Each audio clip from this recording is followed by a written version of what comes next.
Barang tambang ini menjadi komponen kunci industri pupuk, sehingga dapat membantu perekonomian Nauru. Tak tanggung-tanggung, di tahun 1975, Nauru memiliki pemasukan sekitar 2,5 miliar US dollar. Saking besarnya pemasukan tersebut, hal ini membuat pemerintah Nauru sempat merasakan hidup mewah, namun juga boros terhadap anggaran yang dimiliki.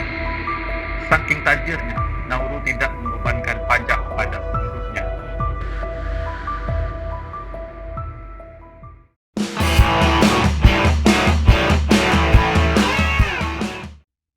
Assalamualaikum warahmatullahi wabarakatuh.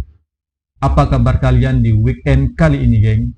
Saya Alfian. Di edisi weekend kali ini, kita akan membahas tentang 7 fakta negara Nauru. Negara yang dulunya kaya raya, tapi sekarang malah miskin merana. Bagaimanakah fakta negara ini, geng? Nah, coba kita bahas di video kali ini, geng. Tapi sebelum itu, jangan lupa tekan tombol subscribe-nya, geng. Dan bagi kalian yang udah subscribe, saya ucapkan terima kasih. Yuk langsung kita bahas, geng, di Yuk Belajar Bersama edisi weekend. Let's go!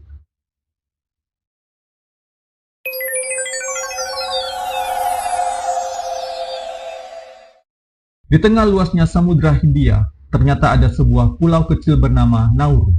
Pulau yang dulu kaya raya tetapi sekarang menjadi negara miskin karena gagalnya pemerintahannya memanfaatkan kekayaan mereka. Penasaran apa saja fakta-fakta menarik dari negara kecil tersebut?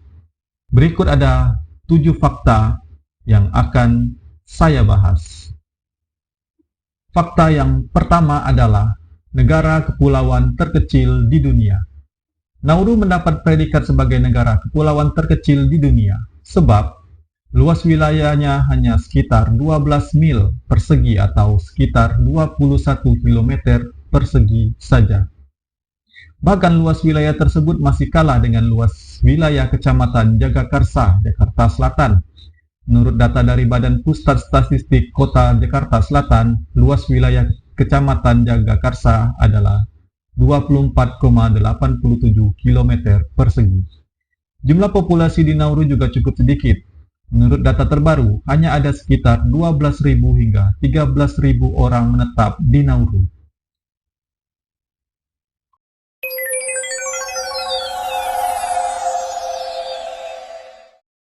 Fakta kedua adalah tidak punya ibu kota.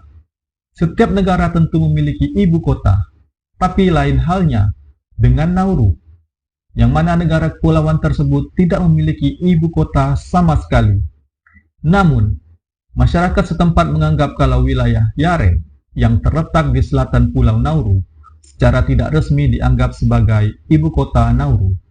Meski begitu, Yaren sebenarnya bukanlah kota besar. Hanya saja di wilayah itu terdapat bandara internasional atau Nauru International Airport, serta gedung kedutaan Taiwan dan Australia.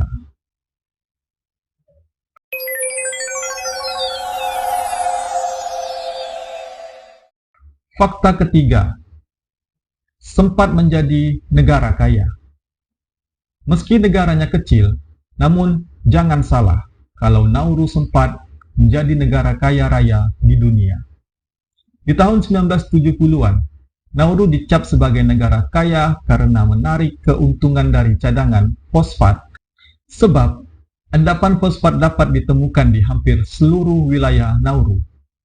Barang tambang ini menjadi komponen kunci industri pupuk, sehingga dapat membantu perekonomian Nauru.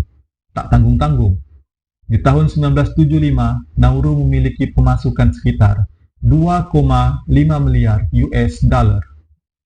Angka yang fantastis untuk sebuah negara kecil yang luasnya hanya 21 km persegi saja. Dan disinilah Nauru menjadi orang kaya baru. Kebayang nggak? Dengan uang 2,5 miliar US dollar dan hanya dikeluarkan untuk 12 atau 13.000 penduduk, maka tentu penduduk Nauru akan sejahtera. Awalnya iya, tapi lama-kelamaan nggak sesuai harapan mereka. Nah, bagaimana kelanjutannya, geng?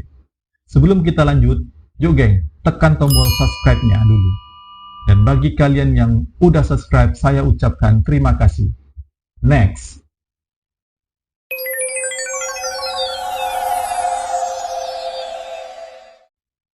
Fakta yang keempat adalah, saking tajirnya, tidak ada pajak dan layanan paskes gratis.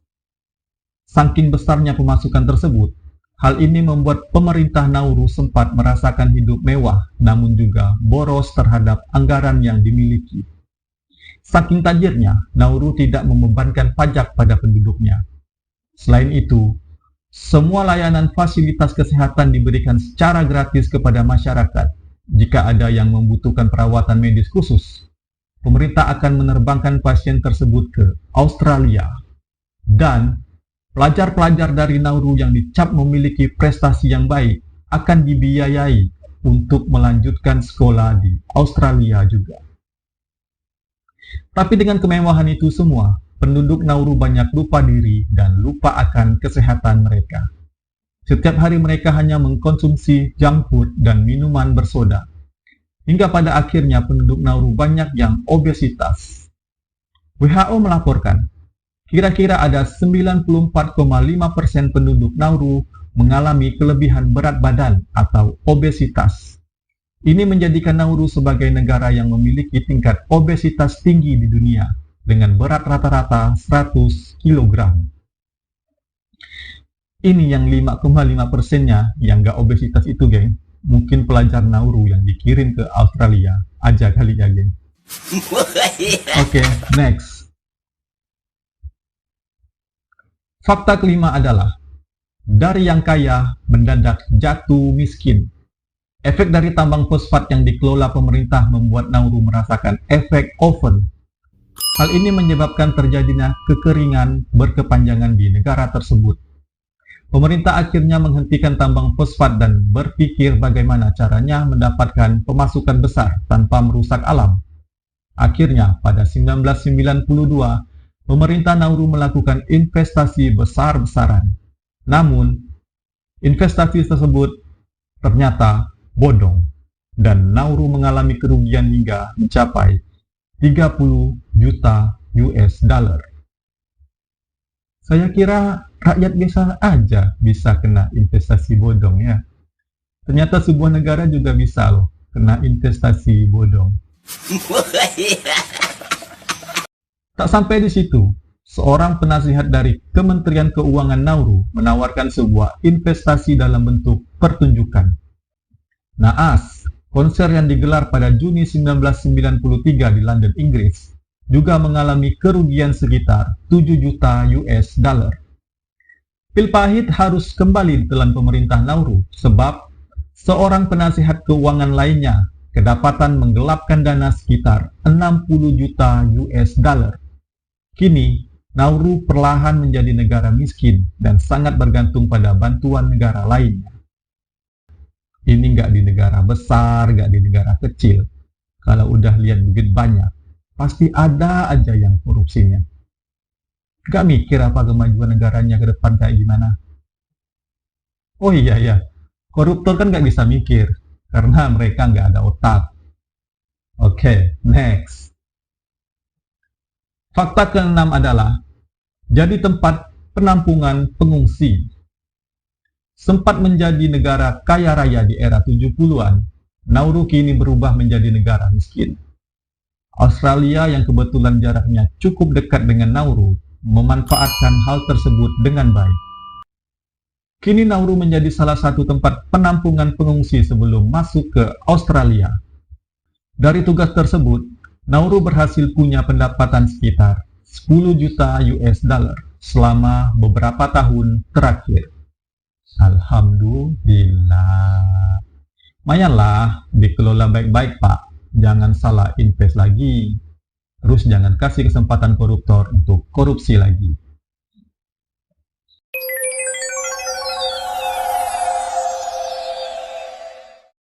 Dan fakta yang terakhir adalah negara yang paling jarang dikunjungi.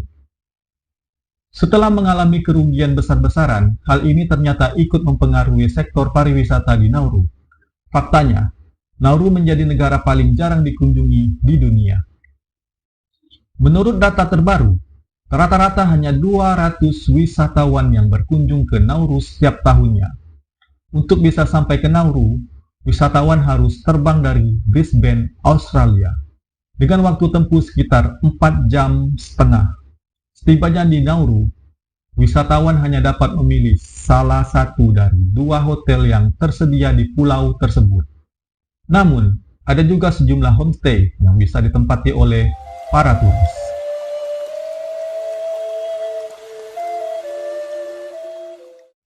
Sayang banget ya geng, di sektor pariwisatanya Nauru ini kurang mendapat daya tarik dari para turis. Padahal Nauru kan negara kepulauan, dan sektor-sektor pantainya jika dikelola dengan baik mungkin bisa menjadi daya tarik untuk para turis. Kalau menurut kalian gimana geng? Nauru ini cocoknya berinvestasi di bidang apa agar bisa memajukan negara ini? Coba tulis di kolom komentar geng.